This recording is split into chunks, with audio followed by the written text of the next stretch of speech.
Welcome back to my next Clash Royale video, guys, and today I'm bringing it to you the Royal GG, aka the Royal Giant, which has been so strong in the current meta. And let's go ahead and take a look at the deck that I've been playing him with at level 8.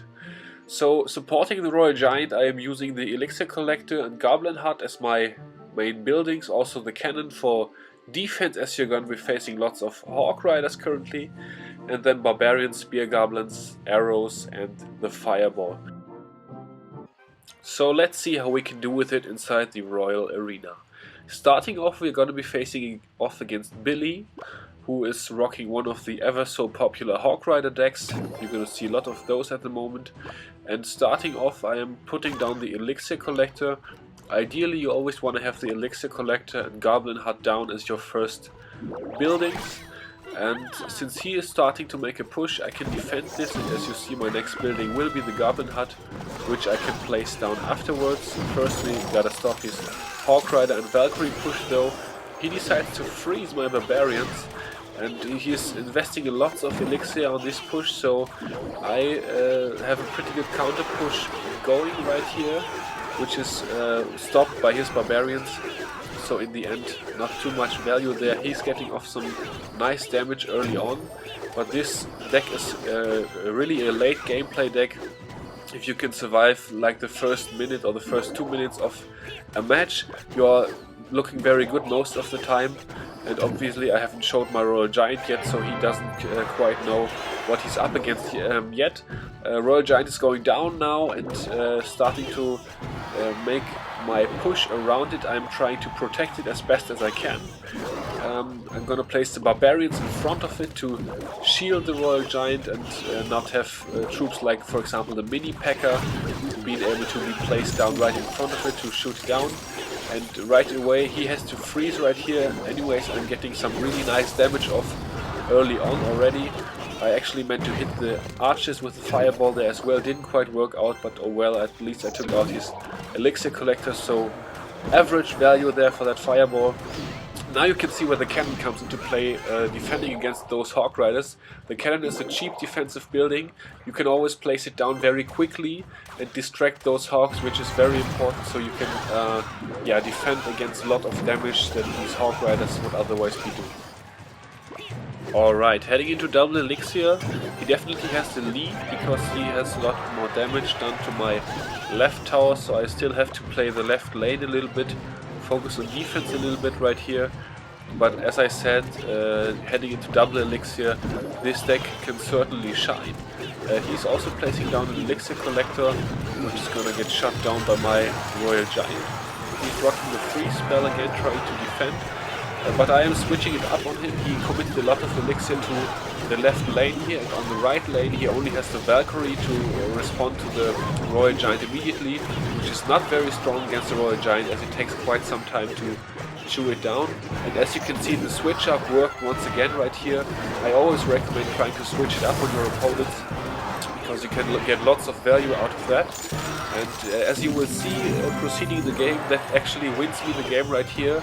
The dual lane push, he doesn't have enough to defend against that, and the Royal Giant is gonna take down the tower here on the right. I also could have taken the one on the left, so heading into overtime I definitely would have looked good, and a very, very nice victory, very dominating victory. The longer the game took, the more on top I was.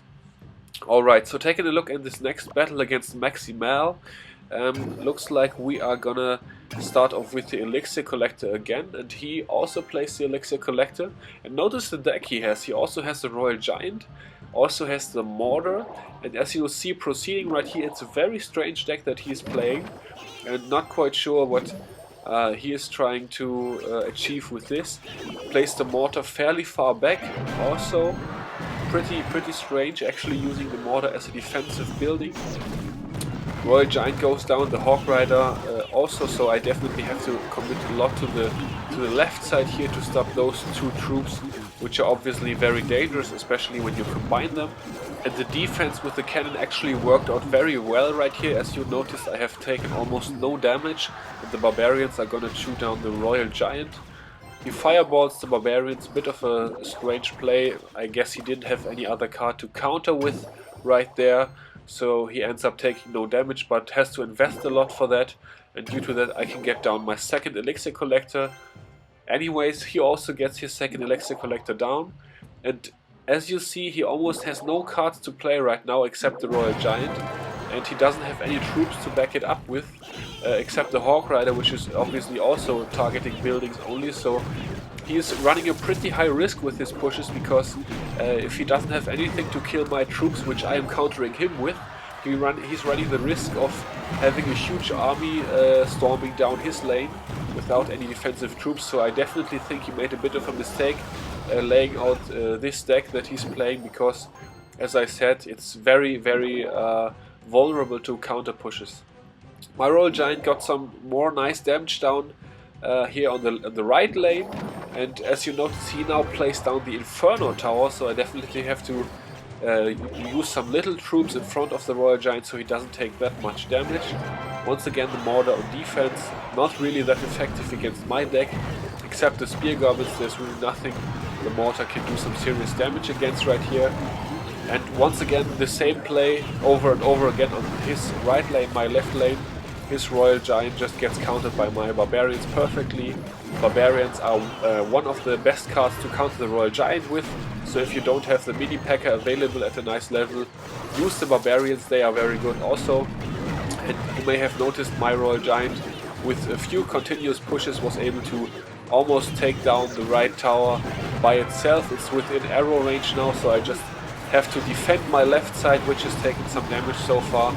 And yeah, nothing he can do about this pretty much. At this point he will have already realized it's over, and actually Spear Goblins will take down the right side here, don't even have to use my arrows. And once again, not a very close match, pretty easy to defend here, and another very nice victory. Alright, so taking a look at the next battle, we are going to be facing off against Royale. So as you can see, this time I switched up my deck just a little bit. I put in the mini P.E.K.K.A., the minions, and also the wizard and the free spell. The Royal Giant can be paired up with lots of different troops. And you taking a look at my starting hand, I actually started off with the mini P.E.K.K.A. and the spear goblins, as I pretty much didn't have anything else to play. He counters and has the minions now coming at my side. Pretty easy counter for me with the arrows, and now I can place down the elixir collector, which I'm going to be doing right here in a second. As you notice, he also placed down the elixir collector, so yeah, we are going to be having a trade-off, which I don't mind. He starts his push with the giant, and he's going to back it up with the wizard in a second here, it looks like. I'm gonna choose, no, actually place the Royal Giant behind the giant, which is certainly interesting. I give him the wow at this point, since it's definitely a pretty huge push, but the mini P.E.K.K.A. is very strong against the giant and also Royal Giant, so I'm not too worried at this point.